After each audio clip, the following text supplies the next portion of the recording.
Hey, guess what, guys? It's the heckin' Cold War. So, you have these Soviet guys, and us, and by us, I mean the freaking United States of America. Well, we really didn't like each other. We were like, damn commies, and they were like, Amerika ozniachet. So, the solution? Be ready to bomb the living daylights out of each other. But how do we do that? I don't know, said the Soviet Union. The US already bombed Japan twice. So, let's just steal their bombs. Nope, they're way too big to steal. Okay, let's steal the plans then. Okay, sounds good. So, that stealing from the enemy thing, that's called espionage, and it's kind of rad.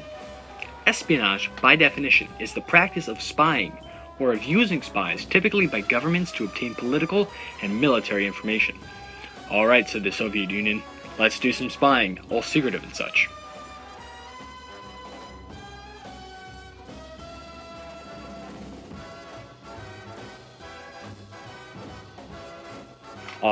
The things people in love do together. Julius and Ethel Rosenberg were the first two American citizens to be put to death for espionage. Julius Rosenberg was the head of many spying operations in the United States. He was responsible for giving Soviets info about the American atomic bomb. He and his wife were found out when the NSA decrypted Venona. Venona explicitly said that Julius ran a spy operation.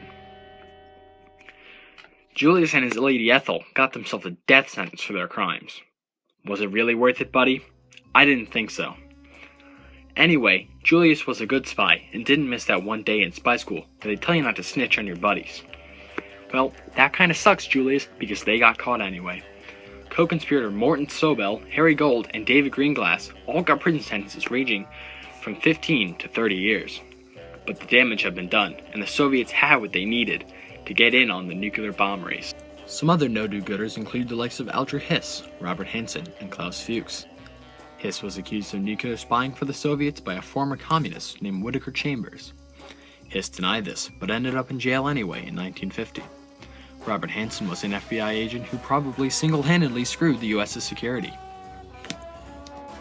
Hansen specialized in counterintelligence, oh the irony, and described eavesdropping technology, as well as warning systems in the United States to the Soviets. But not all spies live twice, and Hansen got a life sentence in 2002. Fuchs, though, was probably the most effective.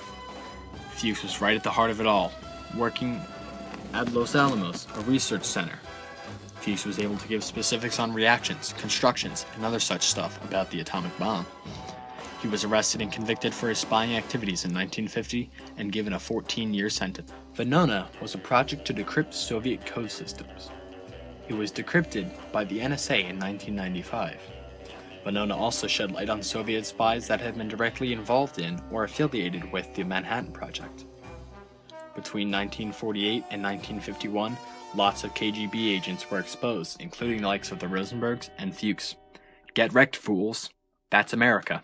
Between 1948 and 1951, lots of KGB agents were exposed, including the likes of the Rosenbergs and Fuchs. All of the Soviet interactions in the United States led to the development of the first Soviet atomic bomb.